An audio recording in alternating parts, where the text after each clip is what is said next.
कक्षा 11वीं के सभी विद्यार्थियों के लिए आज की इस क्लास में त्रैमासिक परीक्षा का जो जीव विज्ञान का आपका क्वेश्चन पेपर है उसको हम इस वीडियो में कंप्लीट करेंगे। पूरे प्रश्न आंसर सहित पढ़ेंगे तो पूरा वीडियो लास्ट तक देखें। तो बिना किसी देरी के चलिए शुरू करते हैं। पहला प्रश्न सही विकल्प चुनकर लिखिए। पहला है निम्नलिखित में से सबसे बड़ी कोशिका होती है, तो सबसे बड़ी कोशिका किसकी होती है?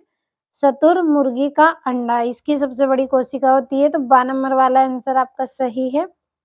दूसरा है वायरस मुख्यतः बने होते हैं, तो वायरस मुख्यतः किसके बने होते हैं? न्यूक्लियो प्रोटीन के बने होते हैं। तीसरा है वाटसन एवं क्रिक के अनुसार डीएनए के एक चक्र में कितने न्यूक्लियोटाइड्स पाए जाते हैं? तो इसमें 10 न्यूक्लियोटाइड्स पाए जाते हैं। अगला है न्यूक्लियोटाइड्स मुख्यतः बने होते हैं, तो ये किसके बने होते हैं? ये प्यूरिन, शर्करा तथा फास्फेट के बने होते हैं, तो 8 नंबर वाला आपका सही रहेगा।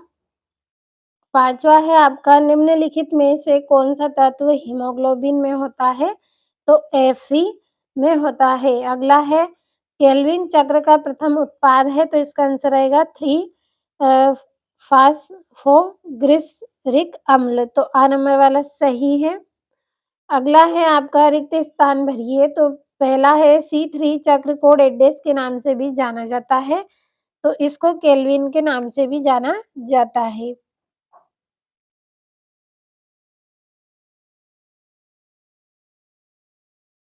अगला है क्रोज रचना डेडेस पौधों में पाई जाती है, तो ये C4 पौधों में पाई जाती है। अगला विश्व में सबसे अधिक मात्रा में पाए जाने वाला डेडेस एंजाइम है, तो रूबिस्को एंजाइम है।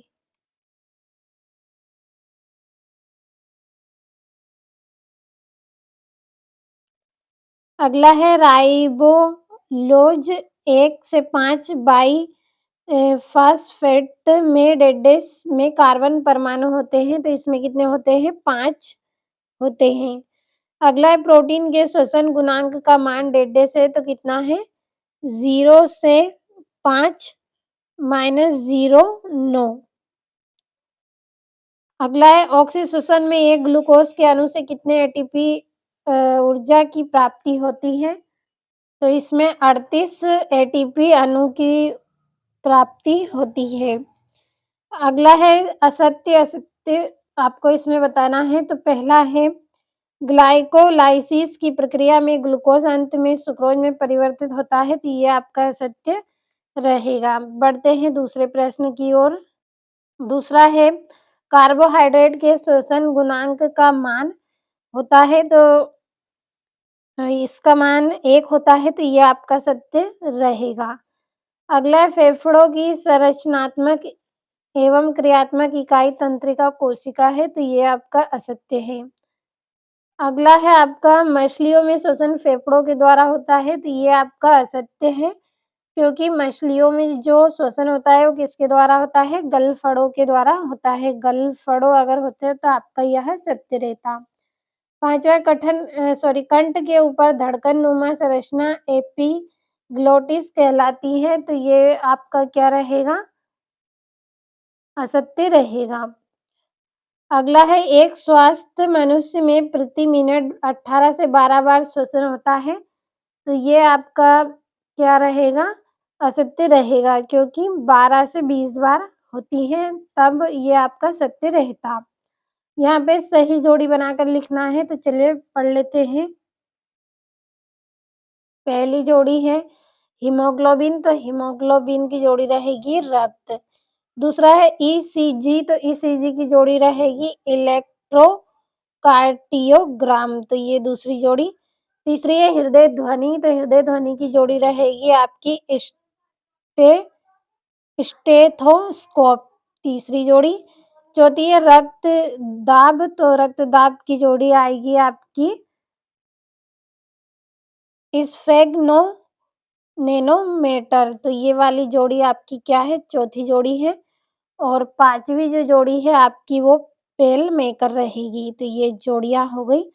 अगला प्रश्न है एक वाक्य में उत्तर, तो जल्दी से भर लेते हैं। पहला प्रश्न है प्रत्येक मानव रक्त में लगभग कितने नेफ्रॉन पाए जाते हैं? तो 10 लाख नेफ्रॉन पाए जाते हैं।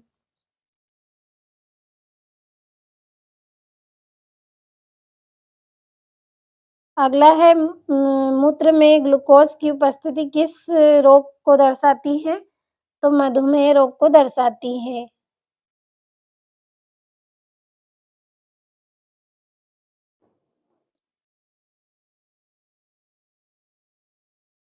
अगला है बोमेन संपुट कहाँ पर उपस्थित होता है? तो नेफ्रॉन के अंत में।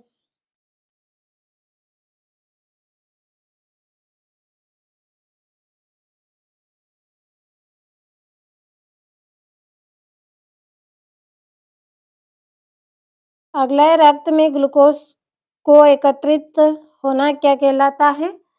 तो हाइपरग्लाइसीमिया कहलाता है। तो यहाँ पर हम लिख लेंगे हाइपरग्लाइसीमिया।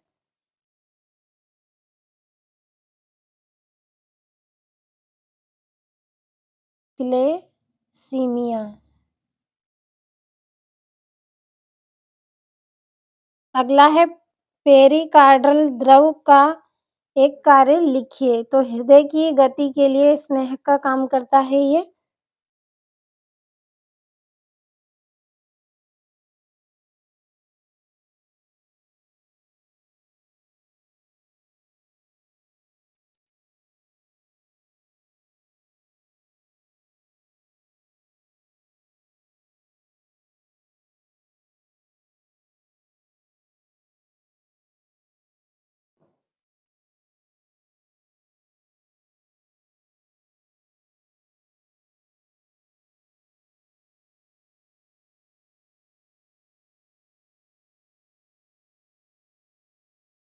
अगला प्रश्न है कोशिका की परिभाषा लिखिए। 7वां पेप्टाइड बंध किसे कहते हैं?